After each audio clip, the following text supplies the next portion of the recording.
여러분 오늘도 잘 견디고 계십니까? 뉴스파이터 김영준입니다.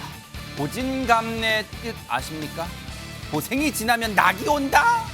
이젠 뜻이 바뀌었답니다. 고진감래, 고생이 지나면 감기가 온다. 네, 코로나로 3년 고생했는데요. 코로나가 지나가니까 그 빈자리에 독감과 감기가 찾아오고 있습니다. 게다가요, 코로나도 최근 증가세를 보이니 참 막막합니다. 환절기에 옷 따뜻하게 입고 따뜻한 차도 자주 마시고 무엇보다 개인 위생 철저히 해서 코로나도 감기도 독감도 모두 이겨내야겠습니다. 뭐 하시면서요? 바로 뉴스파이터 보시면서요. 네, 10월 26일 수요일 뉴스파이터 본격적으로 시작해 보도록 하겠습니다.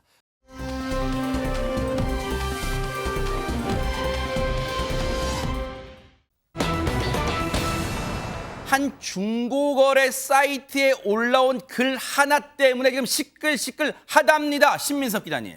네, 지난 17일에 그 BTS 멤버 정국이 직접 썼던 모자라고 하면서 물건이 올라왔는데요. 어허. 그 사진이 올라왔는데 이게 한 100만 원, 200만 원 했으면 누군가 구매를 하고 하면 조용히 끝났을 겁니다. 근데 가격을 무려 1,000만 원 책정을 해놨었는데 어머, 지금 저건가 봐요. 네. 예, 가격이 1,000만 원 가려면 아무래도 확실한 좀 보증이 되는 무언가가 있어야겠죠. 그 올린 사람의 스토리를 보면 그 외교관 여권을 발급받기 위해 가지고 여권과를 찾았던 정국이 대기실에 있다가 그 모자를 두고 갔다.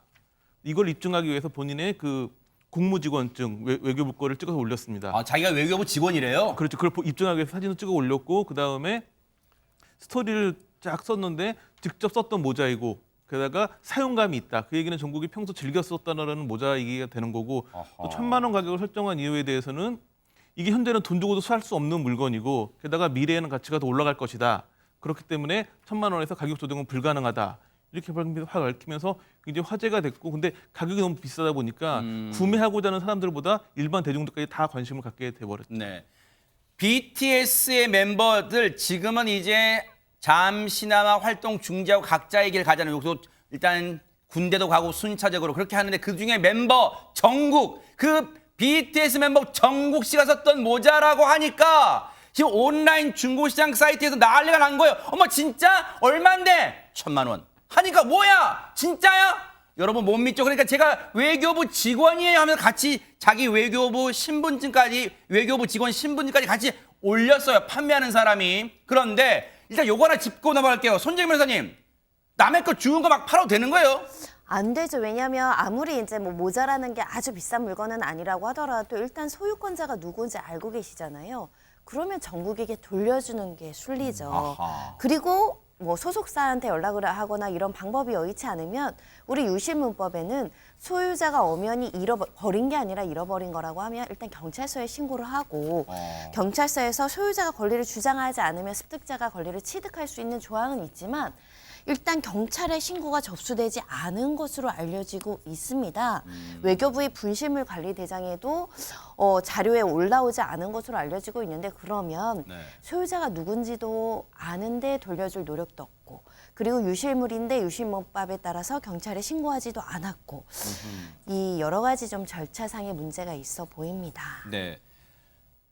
시청자 여러분도 사실 그런 생각 드시잖아요. 근데 저 사람 말만 믿고 저 모자가 BTS 정국 씨가 썼던 모자 맞아? 근데 BTS 정국 씨가 여기에 가타부터 말이라도 해주면 그나마 일이 수월하게 풀릴 텐데 근데 지금 아무 얘기도 없어요. 거기다가 지금 분실물 처리가 된 거냐 안 된 거냐 놓고도 갑론을박이에요. 그러다 보니까 논란만 더해지고 있는데 여기에 외교부 장관까지 직접 나서게 됐답니다. 얘기 한번 들어보시고 이어가 보도록 하겠습니다. 현재 사실관계는 지금 확인 중입니다. 그래서 보도 내용이 사실로 확인될 경우는 관련 규정에 따라서 엄정하게 처리할 예정입니다. 백성문 변호사님 이런 걸 두고 일이 눈덩이처럼 커졌다고 말하는 건가 봐요. 그러니까 본인도 당황했나 봐요. 어허. 1,000만 원에 팔겠다고 올린 사람이 어허. 결국 자진 신고를 했습니다. 그래요? 용인에 있는 한 경찰서에 찾아가서 제가 이 공무원 신분증 뭐라 그러죠? 외교 공무직원 신분증까지 보여서 그 직원 맞고 제가 주순 모자입니다. 그 모자까지 다 이제 가져다 줬다고 해요. 그래요? 그리고 조금 전에 우리 올라왔던 저 1,000만 원을 팝니다 글은 당연히 삭제를 했고 또 본인이 이제 외교부에서 퇴사한 상태다 이런 주장도 했다고 하는데 네. 일단 아까 손정현님도 설명하셨습니다만, 그러니까 쉽게 말해 주운 물건에 대해서 본인이 소유권을 취득할 수 있는 그런 정상적인 절차는 밟지 않았어요. 경찰에도 아니었고 또 외교부 내 분실물 관리대장에도 없었어요. 네. 그러니까 일단은 경찰은 점유탐을 횡령 혐의를 우선적으로 좀 고려를 하고 있는 거고요. 만약에 이 사람이 저 외교부에서 분실물을 관리하는 사람이었다면 업무상 횡령이 될 수도 있습니다. 근데 여기서 이제 더 중요한 거. 네. 저게 전국이 실제로 쓴 게 아닌지가 굉장히 중요해져요. 그래요? 왜냐하면 지금 경찰도 그래서 소속사에 이게 진짜 전국이 쓴 모자가 맞냐 이걸 확인하려고 하는데 이게 만약에 전국이 쓴 모자가 아니다. 그럼 어떻게 될까요? 죄명이 바뀝니다. 어머, 어떻게 해요? 사기 미수죠. 어머. 그러니까 그냥 실제로 저 모자가 브랜드가 비싼 브랜드가 아니고 5만 원 안쪽 그 가격이라고 지금 알려져 있습니다. 그래요? 제가 그 상표까지 말할 수 없는데, 네. 근데 그 모자를 그 전국이 썼던 거예요라고 해서 1,000만 원에 팔려고 시도를 했잖아요. 결국 뜻을 이루지 못했지만 그렇게 되면 지금 나온 죄명이 아니라 아예 사기죄로 죄명이 어머. 바뀔 수도 있기 때문에 네. 그 부분을 확인하려고 한다고 합니다. 그런데요, 여기서요, 앞서 그래픽 중에 이 사람이 이 BTS 정국 씨가 썼다는 모자를 팔려고 했던 그 글 올린 글 있잖아요. 글 그거 좀 보여주세요. 그 글 중에 보면 내용을 잘 보세요. 여기 그대로 멈춰주세요. 습득 경로. BTS가 외교관 여권 만들러 여권과에 극비 방문했을 때 대기 공간에 두고 감. 자, 팩트 체크입니다. 전혜연 변호사님, BTS가 가수인데 무슨 외교관 여권 만들어요? 외교부 여권을 만들어 직접 갔는지는 뭐 소속사에서 갈 수 있으니까요. 다만 외교관 여권을 발급받은 것은 팩트입니다. 진짜예요? 외교관이 아닌데 어떻게 받아? 왜냐? 이 지난해 9월 14일 청와대에서 이 BTS에 대해서 대통령 특사 임명장이 수여가 됐습니다. 문재인 대통령이 특사 임명장을 수여를 했고요. 또 뭐가 발급이 되느냐? 우리 일반 여권 초록색이죠. 하지만 붉은색 여권, 이른바 외교관 여권이 BTS 멤버 7명에게 모두 수여됐습니다. 이지금방 봤던 사진에 보면 멤버 전원이 그 빨간색 여권 들고 예. 찍은 인증샷도 SNS에 올라온 바가 있죠. 시기상으로 보면 어쨌든 외교관 여권이 발급됐던 시기는 맞고요. 어떤 분들은 아니 외교관 아닌 사람한테 줘도 돼라고 하는데 여권법 시행령에 따르면 이렇게 특별 사절되게도 외교관 여권이 발급된다고 합니다. 바로 지금 저거네요. 문재인 당시 대통령이 저렇게 특별 외교관 빨간색 표지로 되어 있습니다. 저걸 주는 시기가 일단은 이 사람이 글을 올린 그 BTS가 왔다고 주장하는 그 9월과 이렇게 특별 외교관 빨간색 커버 주는 당시 청와대 주는 그 시기가 일단은 비슷하긴 해요. 정확한 날짜까지 안 나왔지만 그래서 약간의 신빙성은 더해지고는 있습니다만 어쨌든 이런 글은 혹시 장난으로라도 올리면 안 되는 글이었습니다. 그러니까 반성하세요 지금은. 그리고 이 부분에 대해서는 정말로 저 정국 씨 모자인지 앞서 백성문 변호사님 말씀처럼 경찰이 차제에 꼼꼼하게 팩트를 사실관계를 확인해 주시기 바랍니다.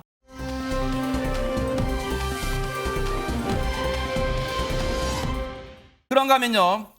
세상에 어제는요. 어제 아침 충남에서는 정말로 들리지 않았으면 하는 얘기가 들려왔다면서요. 손정희 변호사님. 네, 이런 소식은 전해드리기도 쉽지 않은데요.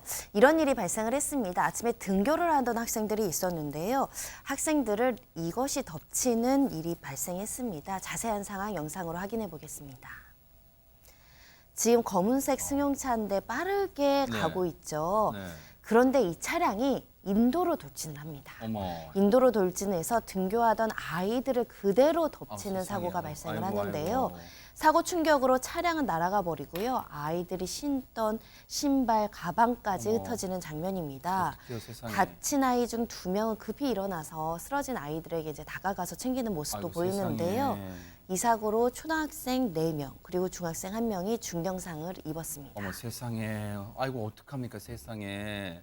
자 당시에는요. 사고 현장 주변에는 그 현장을 목격하신 분들도 많았습니다. 얘기 들어보시고 이어가 보도록 하겠습니다. 무너지는 소리가 났으니까 나와보니까 그 여자애 있는 미동도 그 아이를 계속 하나 케어를 하고 있었거든요. 신민섭 님 이게 대체 무슨 날벼락 같은 일입니까 진짜. 그러니까 25일 오전 8시 15분 정도, 그러니까 아이들이 한참 학교 갈 시간이었었죠. 그때 이제 충남 금산군 추부면에서 벌어진 사건인데요. 이 아이들은 그 인근에 있는 아동 양육시설에서 지내면서 한 1km 정도 떨어져 있는 학교를 가고 있었다고 아이고. 합니다. 학교를 가고 있는데 갑자기 차가 덮쳐왔고 그래서 네. 초등학생 4명 가운데 2명은 좀 머리를 심하게 다친 상태라고 아이고, 해가지고 지금 어떡해요. 이제 어느 정도 계속 살펴보고 있는 상황인데 여기가 이제 그 학교하고는 약간 거리가 있어가지고 아동보호구역은 아니고 주택밀집구역이어가지고 제한 속도가 시속 40km였는데 뭐 차량이 달려온 속도 게다가 중앙선 건너가지고 식당을 붙인 다음에 멈추는 모습 봤을 때는 꽤 속도도 빨라 보이는 그런 상황이었습니다. 저기가요. 앞서 영상 보세요. 영상 보시면 일반 도로가 아니라 엄연히 한눈에 봐도 주택가 이면 도로예요. 그리고 아이들이 등굣길이라면 분명히 스쿨존이라는 게 근처에 다 설치되어 있고 그리고 아무리 바닥에는 조금 전에 바닥에 도로인 40km 제한 속도가 있었지만 아이들이 등교하는 곳이라면 더더욱 조심 운전하고 있어야 되는 거죠. 지금 저 보세요. 저렇게 인도를 건너 인도를 지나서 학교를 가던 아이들이 애꿎게 지금 피해를 당했습니다. 배종찬 소장님. 예. 그래서 경찰에서 조사를 했습니다. 과연 운전을 저렇게 한 이유가 뭘까? 어쩌다 저 지경을 한 거예요 지금. 졸음 운전이라고 주장을 하는 겁니다. 그 아침에요. 그러니까요. 그게 이해가 안 됩니다. 거기다가 20대의 우즈베키스탄 학생인데 네. 졸음이다? 이걸 어떻게 이해를 해야 될지 지금 우리가 운전 또 교통사고 실태 조사를 할 때 가장 경계하는 운전이 졸음운전, 네. 음주운전, 또 가속운전이거든요. 네. 근데 김영준 앵커가 말씀하셨던 대로 여기가 학생들이 다니는 지역이에요. 본인도 학생이에요. 네. 뭐 우즈베키스탄 국적이지만 그런데 아침 8시 15분인데 경찰 조사에서 졸음운전이다. 지금 그래서 경찰 수사가 더 나와봐야겠지만 네. 과연 운전면허 취득 경로가 어떻게 되는지 네. 과연 졸음인지 네. 다른 이유는 없었는지 좀 정확한 수사가 돼야 되겠습니다. 졸음운전이라고 주장하는 운전자에 대해서 경찰이 여러 가지 테스트를 해봤답니다. 관련 얘기 들어보시고 이어가 보도록 하겠습니다.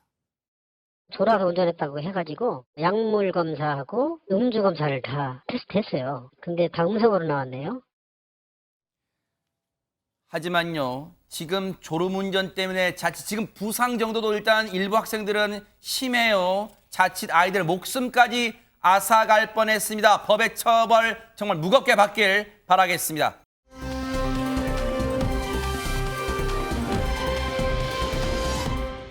자, 그런가 하면요, 어젯밤 대구에서는 큰 화재가 났습니다. 손정혜 변호사님. 네, 어제 저녁 8시 20분경이 넘어서 대구에서 화재가 발생을 했습니다. 비수도권 농수산물 도매시장 중에서는 가장 큰 규모이죠. 대구 매천시장에 이제 불이 난 건데요. 영상이 있습니다. 같이 보겠습니다. 아이고 세상에. 아이고. 지금 건물 위로 붉은 하연과 함께 검은 연기가 하늘 위로 쏟는 모습 보시죠.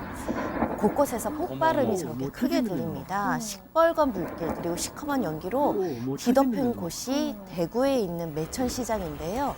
한 점포에서 불이 나서 옆 점포로 이제 바람을 타고 순식간에 옮겨 붙은 것으로 알려지고 있는데요. 화재 규모 굉장히 큽니다. 소방당국은 대구시 전체 소방 인력을 동원하는 대응 2단계를 발령을 한 상태이고요.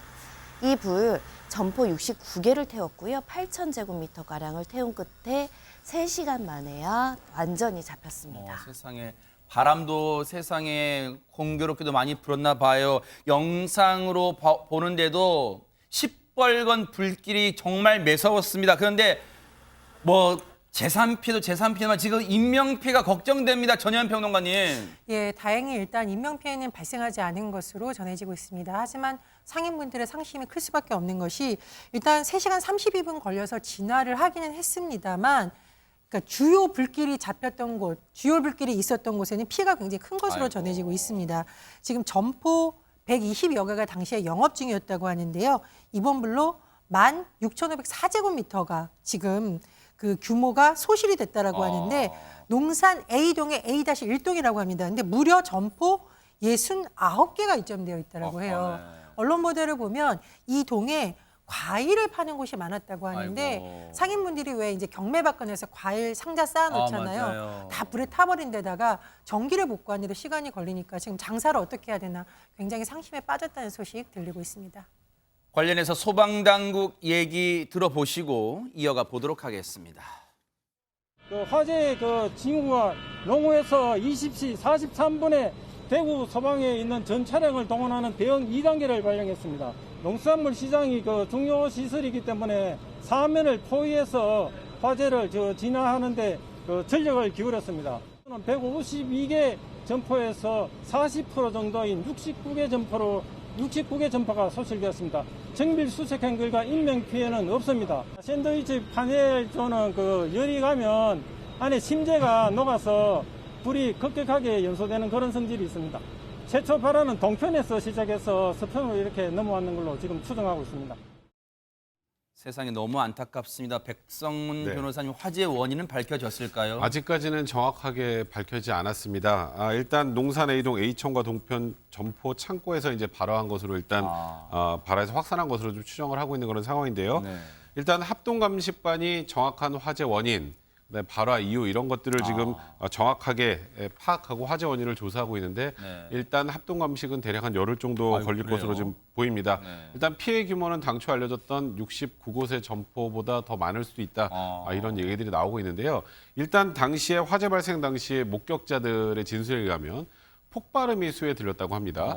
그러면 인화물질을 사용하는 과정에서 부주의로 인한 실화, 그러니까 실수로 불을 냈을 가능성이 있고 또 하나는 방화 가능성도 배제할 수 없죠. 그러니까 이 모든 가능성을 열어두고 지금 조사하고 있는 중이라고 하고요. 네. 또 화재 당시에 이제 건물 내부에 있었던 스프링클러가 제대로 작동하지 않았다.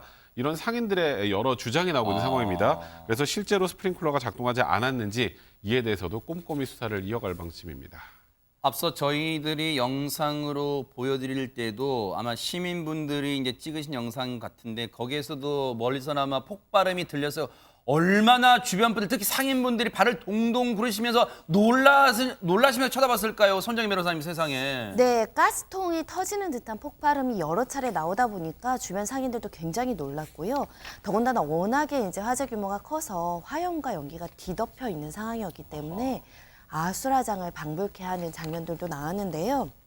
피해가 컸던 원인 중엔 앞서 말씀드린 것처럼 샌드위치 패널 구조가 많았고 특히 이제 칸막이 소재를 이제 비닐이나 이런 것들도 만들다 보니까 불이 굉장히 빠르게 번졌다라는 것인데요. 원래 이 매천시장이 경매 공간이 부족하고, 그러니까 공간이 밀집되어 있다는 겁니다. 그리고 건물도 낡아서 이전을 하려는 쌓여 있네요, 진짜. 네, 이전까지 이제 생각할 정도로 좀 낡은 시장이다 보니까 더 화재 피해가 컸던 걸로 보입니다. 세상에 연말을 앞두고 하루아침에 지금 터전을 이루신 분들 진짜 얼마나 지금 억장이 무너질까요? 관련 얘기 들어보시고 이어가 보도록 하겠습니다. 답답하죠. 안경열부터 어떻게 장사하고. 모든 게 불편해졌거든요. 정산으로 가야 되는데 전기가 공급이 안 됐습니다. 농수산물 시장에서 과일도 과일이고 또 김장철 앞두고 여러 가지 채소도 막 이 다 쌓여 있었을 거 아닙니까? 시민석 기자님. 이 김장철이 한 달 정도 남았죠. 그래서 그렇죠. 김장 관련된 배추나 이런 부분들이 다 타버렸을까 봐 걱정도 많았었는데 이 화재가 난 농산 A동 같은 경우에는 과일과 버섯을 주로 다루기 때문에 김장 물품과는 큰 관계가 없었다고 하는데 아까 영상에 보면 화재가 나지 않은 지역에 보면 과일 박스가 많이 쌓여 있지 않습니까? 네.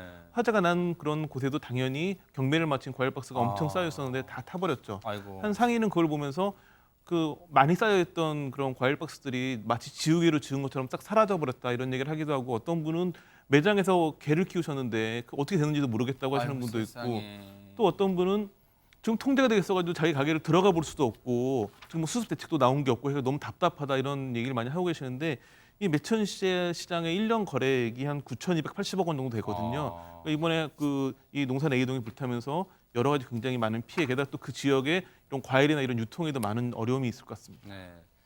물론 다른 지역의 이 전통시장 또 대규모 시장에서도 크고 작은 화재로 마음 졸이고 가슴 아파하는 그런 지역 많긴 하지만요.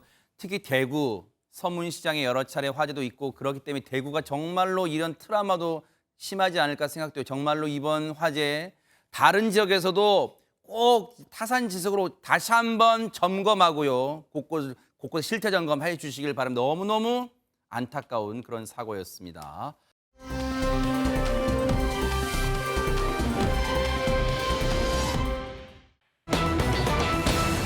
범 내려온다 뭐 그런 노래도 있습니다만 아기 호랑이들이 어떤 존재길래 진짜 호랑이들을 겁내게 하는 걸까요? 신민석 기자님.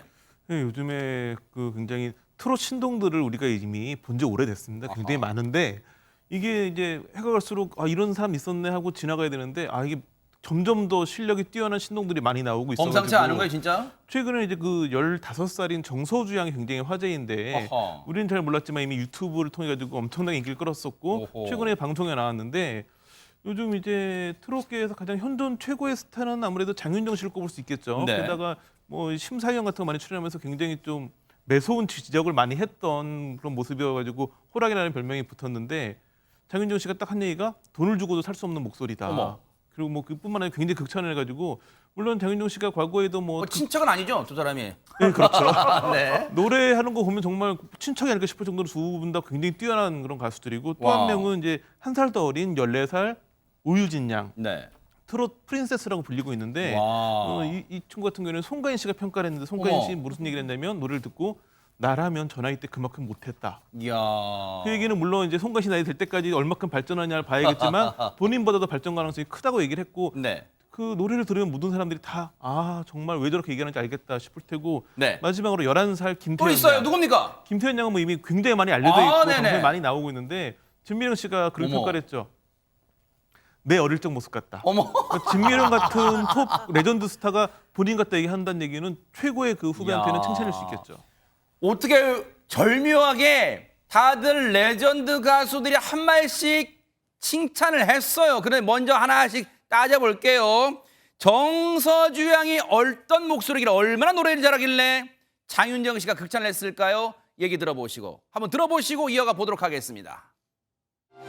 미워졌다고 갈 수 있나요? 행여나 찾아올까봐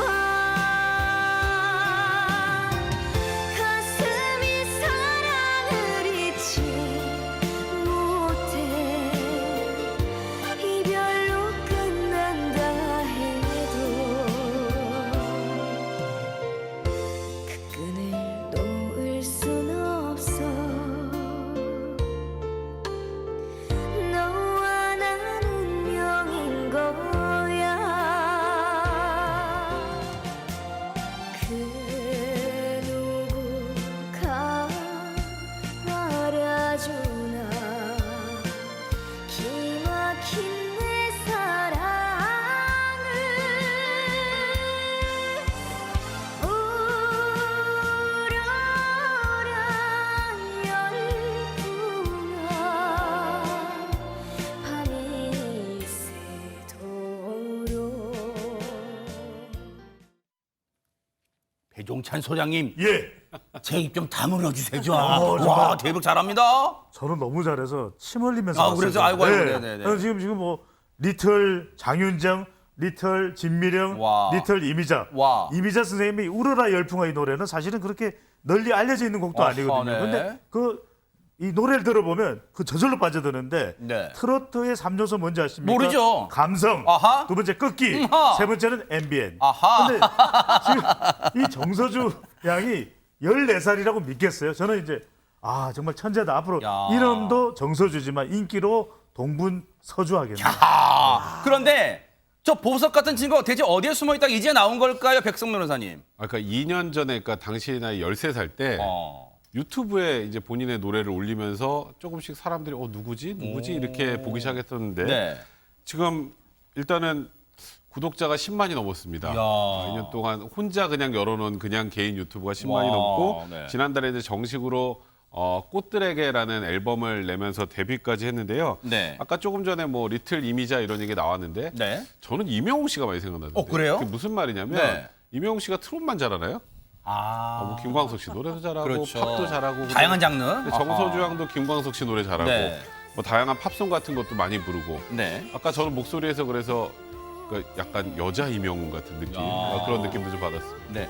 굳이 따져 보면요, 정서주 양이 데뷔 1년 된 것도 아니고 데뷔 이제 한 달 정도 됐어. 근데 그 한 달 안에 한 달 됐는데 콘서트 했대요. 대박 사건입니다. 영상 보시고 이어가 보도록 하겠습니다. 이제 가면 오시 날짜 1년이요 2년이요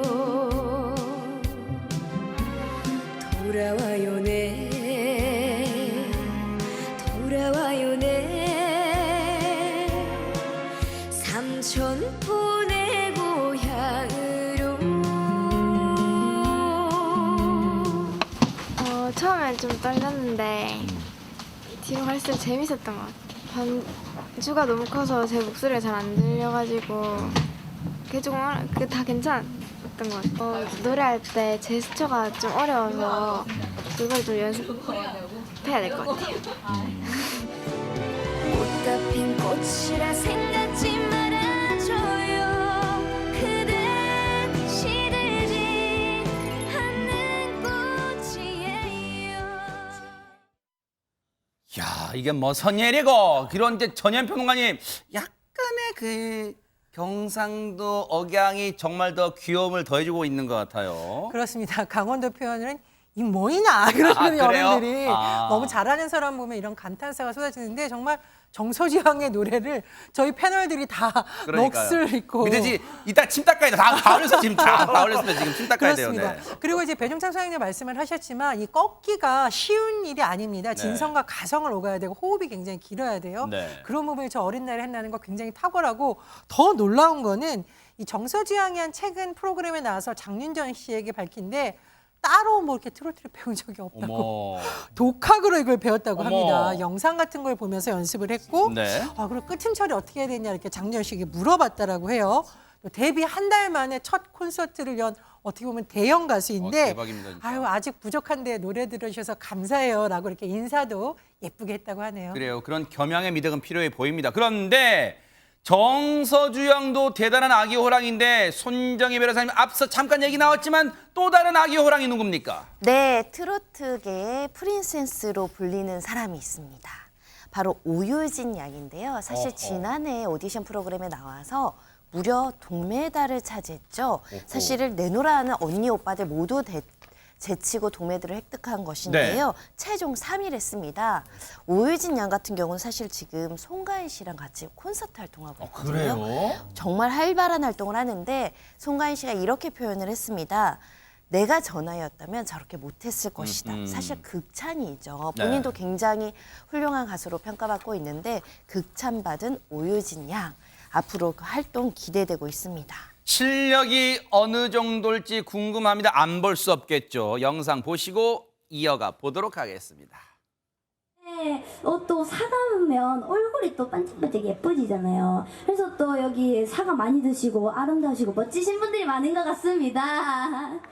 이제 마지막 곡인데요. 그래서 마지막 곡인 만큼 엄청 특별한 곡을 들고 왔는데 무대에서 단 한 번도 부른 적이 없는 유진아 선생님의 미운 사내라는 곡을 들려드리고 전 무대에서 내려가도록 하겠습니다.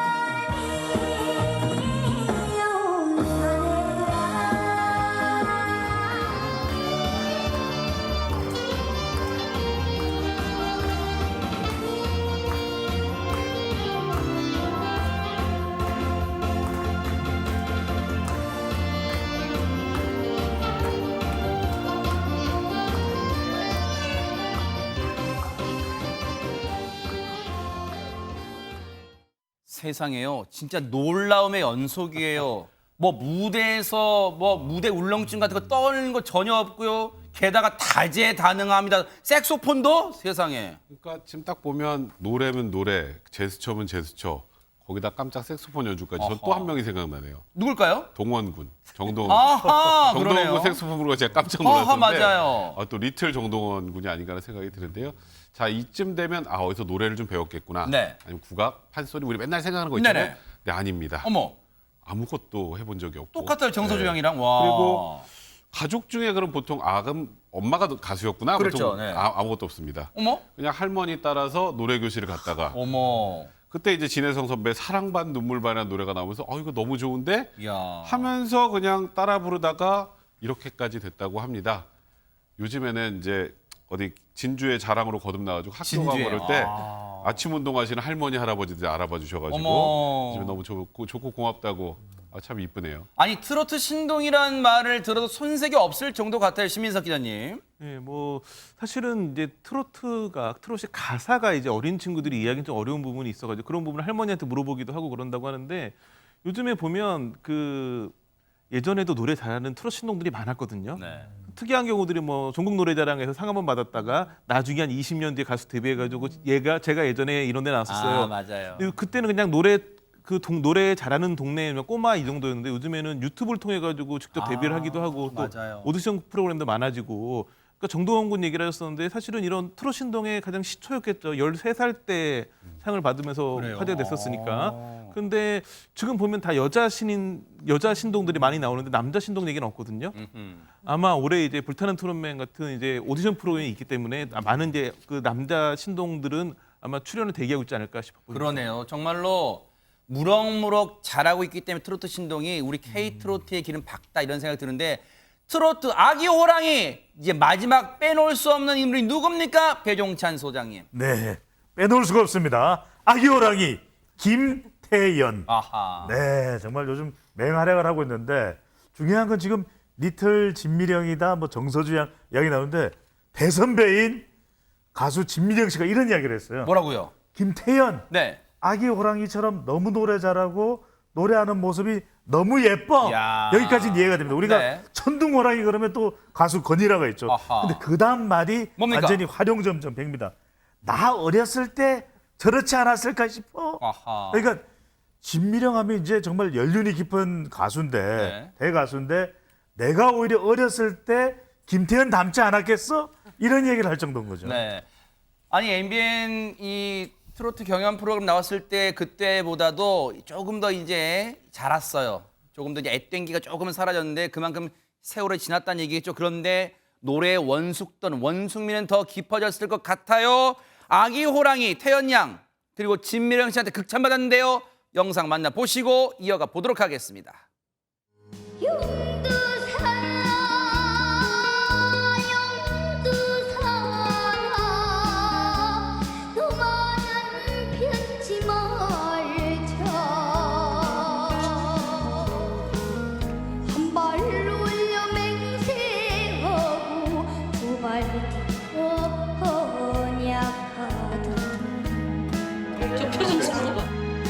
한계던 두계던 192석에 타네 누구기 와요 조남단 그대 수고했어요 어디로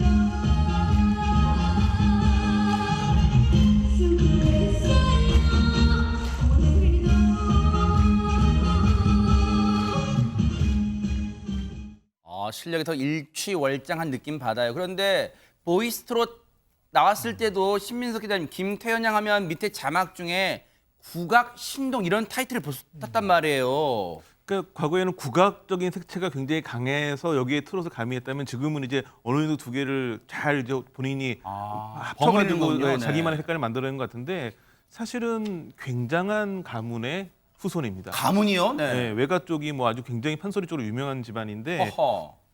우선 그 외 증조부가 서린고 장인으로 유명한 김모채 선생님이시고 아하. 그다음에 외 5대조부 같은 경우에는 근대 5대 명창으로 불리는 김창환 선생입니다. 네. 김창환 선생 같은 경우에는 고종 앞에서 어정 공연을 해가지고 어머. 중추원 의관이라는 벼슬을 받았을 정도였고 세상에. 그 이후에도 판소리랑 창극을 좀 대중화하는 그 당시 굉장히 이제 다양한 문물이 들어올 때였는데 이거 네. 대중화를 위해서 노력을 많이 하셨다고 하고 그러다 보니까 김태현의 어머니도 아이를 임신한 다음에 태교를 10개월 내내 판소리를 했다고 합니다. 세상에. 그다음에 아이가 태어난 다음에는 생후 7개월 정도에 본인이 이제 그 판소리 학원에 등록을 해가지고 아이가 계속 그런 뭐 장구라든지 북이라든지 이런 거 소리도 듣고 그런 걸 장난감처럼 갖고 놀게 해주고 6살 때는 이제 박정아 명창에게 야, 저 보세요. 화살을 아이고. 받게 해주는 저게 4살 때 모습이라면서 얼마나 앙증맞아요. 그런데 정말로 우리 것을 사랑했던 김태연 양. 그런데 어릴 때부터 4살, 5살 때부터 야무지게 판소리를 불렀대요. 한번 보시고 이어가 보도록 하겠습니다.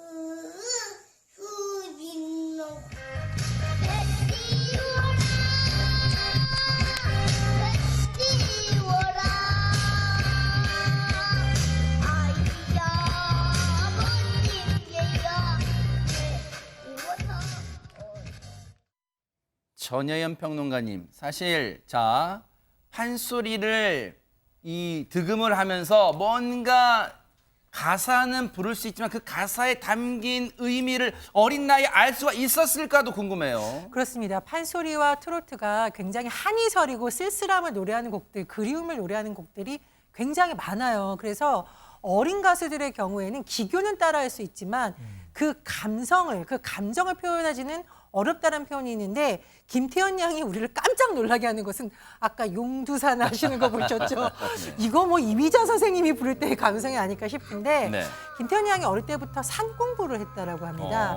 산에 가서 이제 방학 때 주로 가서 한 달 정도 머무르는데 그래요? 이게 놀랐습니다. 일단 새벽 4시쯤 일어나서 1시간 정도 산을 타고 내려서 밥 먹고 어머. 노래 연습을 하는 기간이 있었다고 하는데 스파르타식으로 한 거예요? 와. 글쎄요, 물론 이것이 뭐 체력도 튼튼하게 해주고 노래 연습의 기교를 향상시켜주는 것도 있었지만 이 기간에 아직 어리니까 선생님이 가끔 믿기도 하고 엄마가 너무 보고 싶었다고 야. 합니다. 아마 좀 그런 마음들이 이제는 오히려 노래를 잘 표현하는데 그림을 표현하는데 또 도움이 된 것 같기도 아하. 하다 네. 이렇게 밝힌 바가 있는데 뭐 천재성도 있겠습니다만 이런 노력이 결합돼서 이렇게 많은 사람들을 감동시켜주는 그러네요. 것으로 보입니다. 근데 신민석 기자님, 앞서 김태현 양 가문이 정말 장난이 아닌 가문이라 했는데 그런 가문에 그 영광이 될 만한 일이 있었다면서요 또. 예, 그 경북 경주에 가면 한국 대중음악 박물관이 있는데요. 네. 여기 가보면 뭐 조용필, 인순이, 신승훈, 김광석, 서태지와 아이들, 이효리, 아이유, 뭐 방탄소년단 이런 쟁쟁한 스타들의 전시관이 마련되어 있는데 여기에 김태현 양의 이름이 등재되어 있습니다. 그래요? 어허. 아마 앞으로 뭐 또 다른 많은 가수들이 여기 이름이 오르겠지만 뭐 지금 11살이기 때문에 최연석이라고는 끼기가 한동안 어렵지 않을까 싶어 보이는데 네. 이 이제 그래도 11살인데 너무한 거 아닌가 싶은 느낌이 들기도 하는데 여기 그 유충희 관장 얘기를 들어보면 우선 최근 몇 년 사이에 트롯이 굉장히 인기를 끌고 있잖아요. 그렇죠. 그런 트롯 열풍을 대표하는 가수이기 때문에 올렸다. 또 하나는 우리가 알고 있는 국악과 지금의 트롯을 그 합쳐가지고 뭔가 본인만의 어떤 음악을 만들어내는 그런 독창적인 아티스트이기 때문에 이름 올렸다고 하는데 뭐 제가 보기에 약간 너무 이른감이 있어 보이기도 하지만 이런 게 오히려 좀 더 큰 활동을 힘을 주지 않을까. 우리가 네. 최소한 김태현 양이 지금 11살이니까 네. 50년은 더 이 목소리를 들어야 되지 않겠습니까? 네. 어쨌든 정서주 양, 오유진 양, 김태현 양, K트로트의 이제 전령사가 돼야 될 거예요. 그렇다면 목 관리 정말 잘 하기를 응원해 보도록 하겠습니다.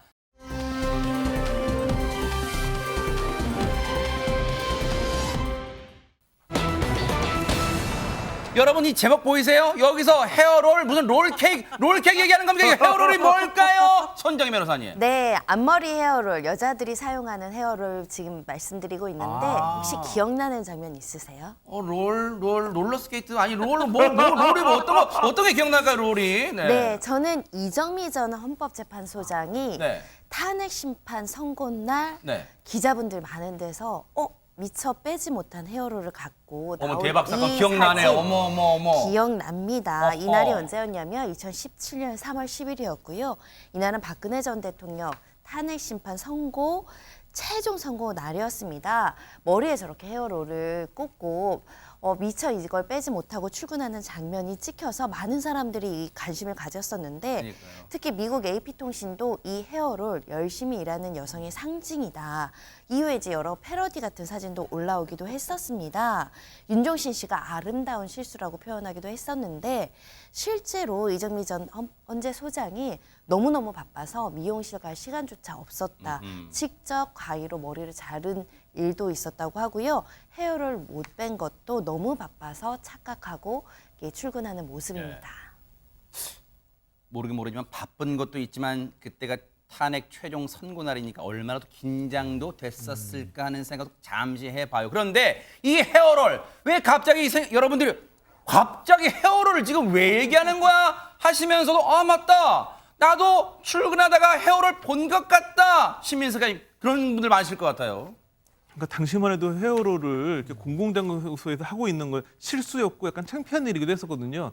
요즘에는 뭐 지하철, 카페, 길거리 뭐 이런 공공장소에서 헤어롤을 하고 있는 여성분들을 많이 보게 많이 됩니다. 봐요, 진짜. 네. 물론 실수로 하기도 하지만 그냥 이제는 떳떳하게 그 집에서 괜히 시간 들이니 이동하면서 준비하겠다 이런 모습으로 보여지는데 네. 이런 트렌드는 연예계로 옮겨와가지고 연예인들도 이런 헤어롤을 하고 있는데 물론 연예인들을 공공장소에서 우리가 만나는 일은 쉽지 않지만 본인들이 그런 헤어를 하고 있는 모습을 사진 찍어가지고 SNS에 올리면서 네. 화제가 되기도 하고 또 그 EXID의 한이 신민아 같은 씨가 경우 보네요. 한이 같은 네. 경우에는 그 예능 프로그램에서 그런 모습을 보여줘가지고 굉장히 화제가 되기도 했었습니다. 야, 근데 지금 여성분들이 보세요. 지금 배우분들, 예능도 연예인분들이 다 헤어롤 하고 있는 모습을 아무렇지 않게 오히려 자랑 삼아 올리기도 해요. 그런데 백성문 변호사님, 우리나라의 이 길거리 집에서만 사무실에서만 하는 게 아니라 길거리 헤어롤 문화에 외국도 막 관심 갖고 그런다면서요? 네, 뉴욕타임스에서 아예 헤어롤 문화를 한국의 독특한 문화라고 표현을 했습니다. 그러니까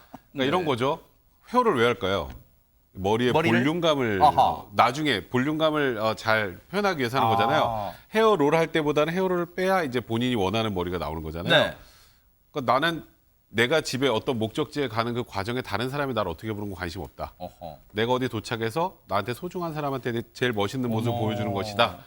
옛날에는 이제 한국 여성들이 아무래도 좀 소극적이고 저런 꾸미는 모습을 다른 사람한테 보이는 건 좀 부끄럽고 이런 거였는데 지금은 전혀 그런 주변의 시선을 신경 쓰지 않는 어찌 보면 최근 젊은 친구들의 당당한 모습을 보여주는 것이다. 아하. 그래서 더 나아가서 헤어롤은 세대를 구분하는 상징적인 존재다라는 어허. 평가를 내렸습니다. 그래서일까요? 지금 보세요. 지금 뉴욕타임스가 제일 아래 문장 보세요. 헤어롤이 한국의 헤어롤, 독특한 헤어롤을 소개하면서 헤어롤이 세대를 구분하는 상징이 됐다고 적었는데 실제로 이를 잘 보여주는 이 글이 최근 온라인 커뮤니티에 올라왔다면서요, 손정희 변호사님. 네, 이제 회사원이라고 밝히면서 회사에서 이제 직원들이 여성 직원들 헤어롤을 하고 있는데 잠깐 하는 게 아니라 하루 종일 말고 있는 직원이 있는데 꼴 보기 싫다. 제가 꼰대인가요? 이런 질문이 이제 글이 올라왔는데요. 네.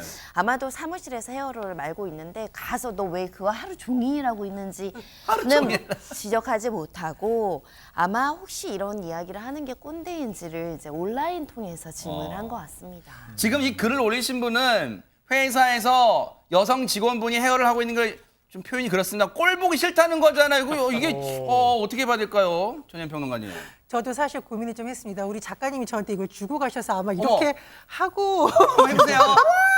이렇게 하라는 말씀이 아닐까. 어머, 잘 어울려. 대박 사건. 제가 방송하면서 이런 경험이 처음이에요. 대박 사건 잘 어울려요. 시청자 여러분은 보시고 어떻게 느끼셨습니까? 좀 다르실 것 같아요. 네. 뭐 누리꾼들사이에서 반응이 감론을박인데 어떤 분들은 아니 뭐 그거 피해주는 것도 아닌데 왜 그걸 굳이 뭐라고 해요? 라고 하는 분도 있고 어떤 분들은 지적하는 태도가 중요하다. 너 그거 안 해도 예쁘다. 이렇게 돌려서 말하는 것도 있고 일각에서는 아니 사무실에서 손톱 깎는 거랑 뭐가 다르냐. 너무 무례하다는 반응도 있고 손톱 깎기. 젊은 세대에서는 아유 헤어를 말더니 앞머리가 싹 올라가서 아주 집중이 잘 되더라. 그새 올라갔어요, 진짜. 예, 어머. 업무가 잘 되는데 무슨 소리냐 이렇게 감론을박이 오가고 있다고 합니다. 네, 그동안 또 네네. 배 소장 씬 스틸러 또 하시려고 또 예, 한번 예. 또 해보셨어요? 네네. 어머머. 좀 비춰주십시오. 이제 안 보여주시는데 지금. 아니 저는 이게 어떤 생각이 드냐면 네. 충격이 될 수도 있는데 남자들도 해야 돼. 저는 이게 너무 좋아요. 이거는 지금 말머리가 없어요. 말머리가 아니라 지금 말하신 게 아니라 좀 접착제 붙이신 거 아니에요? 머리에 지금 딱 잘 붙어 있습니다. 이게 남자들도 해야 돼요. 네. 네. 어쨌든 지금 이게 눈길은 가요. 그런데 지금 고민을 올리신 분은 직장에서 여성 직원분이 하루 종일 하고 있는 게 꼴 보기 싫다는 표현, 제가 정말 제 표현 아니에요. 꼴 보기 싫다. 그래서 이렇게 생각하는 제가 꼰대인가요? 라는 게 고민이었어요. 시민석 기자님 어떤가요? 진짜 이거 어떻게 봐야 됩니까, 이걸? 근데 하루 종일 하는 게 머리를 이렇게 원래 목적에 부합이 되는지는 잘 이해가 되지 않고 네. 근데 요즘에는 뭐 약간 편의성, 그러니까 직장 갈 때도 여름에는 반바지 입고 출근을 하기도 하고 이런 편의적인 부분이 더 강조가 되고 있기 때문에 그런 부분에 핑계를 가지면 안 될 것 같고 또 하나는 그래도 사람들이 깨지 못하는 부분이었는데 이정미 전 소장을 통해 가지고 뭐가 깨졌기 때문에 깨진 부분을 다시 붙이려 하지 않는 게 맞지 않을까 싶습니다. 손정혜 변호사님도 혹시 이제 이 변호사 사무실에서 진짜 나는 아니지만 혹시 부하 직원 변호사 중에 하고 있다라면 어떤 생각 드실 것 같아요? 감히 가서 뭐라고는 못할 것 같은데 사실 속마음은 뭐 지하철에서도 이제 학생들이 교복 입고 이렇게 헤어를 하고 있더라고요. 아 남자친구 만나러 가나 뭐 좋은 사람들 만날 때 이쁘게 하는 마음은 이해가 되는데 집에서 하면 어떨까 그런 생각을 혼자서만 합니다. 저도 네네네. 있는데 김명준 앵커 한번 해보세요. 진짜요? 네, 한번 해보세요. 진짜? 진짜 좋아. 못할 줄 알고요? 큰 웃음을 주는. 잘 어울린가요? 저도 이거 하고 있으면 꼴 보기 싫을까요? 네. 어쨌든 이런 상황. 근데 너그럽게 봐주세요. 왜? 이렇게 해서 누군가에게는 잘 보이고 싶은 그 마음은 소중하다 이런 생각도 해봅니다. 네. 감독님 빨리 카메라 좀 걷어주시기 바랍니다. 네.